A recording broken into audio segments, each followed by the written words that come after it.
I'm now happy to introduce our next speaker, Sean Kidney, who is CEO of the Climate Bonds Initiative. Meet Sean Kidney, CEO of the Climate Bonds Initiative, an international NGO mobilizing global capital for climate action. He is a member of the European Commission's platform on sustainable finance and a member of the Green Finance Committees in China, India, Mexico and Kazakhstan. Sean is also a professor in practice at SOAS University of London.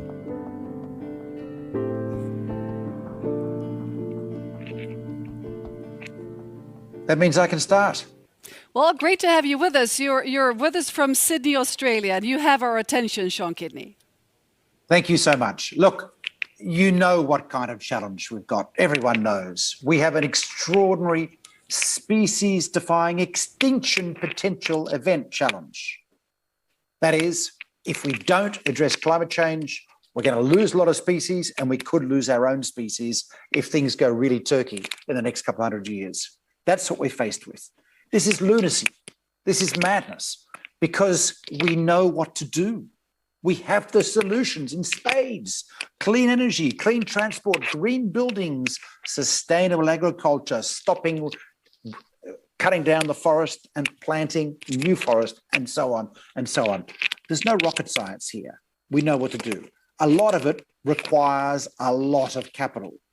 We need to invest something like $90 trillion between now and 2050 in, this is New Climate Economy, Helen Mountford's figures, in achieving the transition to a low carbon and climate resilient economy, which is the only choice we have if we want a future for our kids.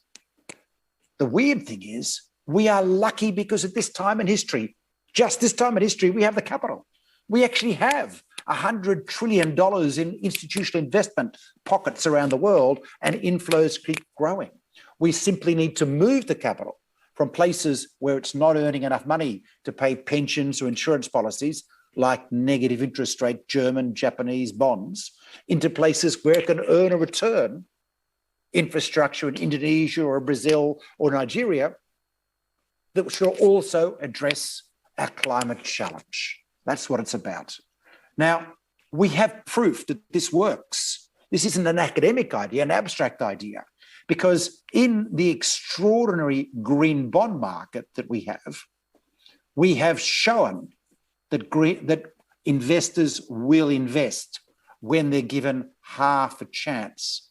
So in the last few years, we've seen this extraordinary growth of green bonds. We now have $1.2 trillion of green bonds outstanding globally, about 1.7 trillion of green and related social bonds that address the UN Sustainable Development Goals, sustainability bonds, and the like. It's been phenomenal. Why?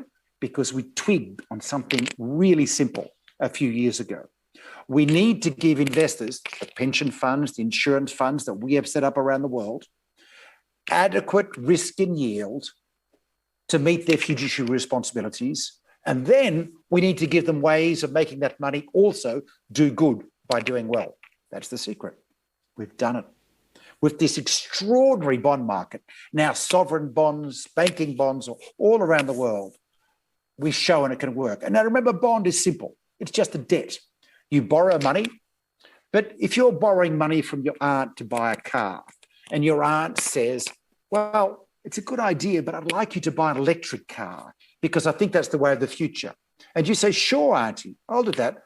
I will guarantee the loan, but I'll come back every year and take you for a drive at Christmas to show you I've still got the car. That's a green bond. It's as simple as that. Really basic. It can work in every area of debt, and it's now giving rise to other things that are going on. Green definitions, taxonomies. Yesterday, the European Union launched its new taxonomy of sustainable finance investments that is a definition of what you can call a green bond. China launched the same one as well, same day. They're working together to bring that together. The 20 countries around the world are working on these, linked to the 110 countries who've committed to net zero by 2050 plan, and we're hearing some great commitments today by countries in the Biden Climate Summit. So what are we going to do? How do we make this exponential now? Because we don't need 1.2 trillion. We need 120 trillion by the time we finish of investments, including green bonds and equities. In other words, all investment should be consistent with achieving our climate mitigation objectives and our climate resilience and climate adaptation objectives. Well, one thing is we do need to make it easy to know what to do. Even on the mitigation side, not all decarbonisation plans are good. If Volkswagen was to build a diesel car plant outside of headquarters in Augsburg now, which would reduce emissions 15% across its fleet, hey, sounds good, right? Actually, it's not. Because the emissions reductions we have to get in the transport sector, worth 25% of global energy emissions, have got to be much steeper than that. So by building a diesel plant, they're blocking the chance to build an electric plant, which is what we really need, electric vehicles or hydrogen vehicles. It'd be counterproductive. The taxonomy, making it easy, defines what's in, tells you what's out.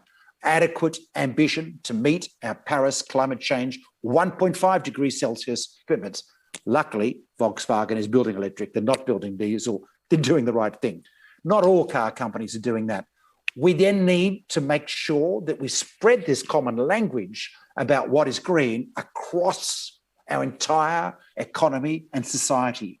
When you get in the subway line in New York or in Tokyo, you need to know it's a climate change investment. That is the right kind of infrastructure for low carbon. When you get in a petrol car in Beijing or in Sydney, you need to know wrong, very bad for the environment. Even a hybrid, not good enough, etc., etc. So understanding what we've got to do is the first thing. The second thing is we need to preference everything, provide support. We need to do procurement plans for governments. Every single government building should be a low carbon building using low carbon concrete. Or governments could change this. They could say in 2 years' time, if it's not low carbon, we're leaving. Governments are the best tenants on the planet. The whole world would change very fast. There's things we can do like that.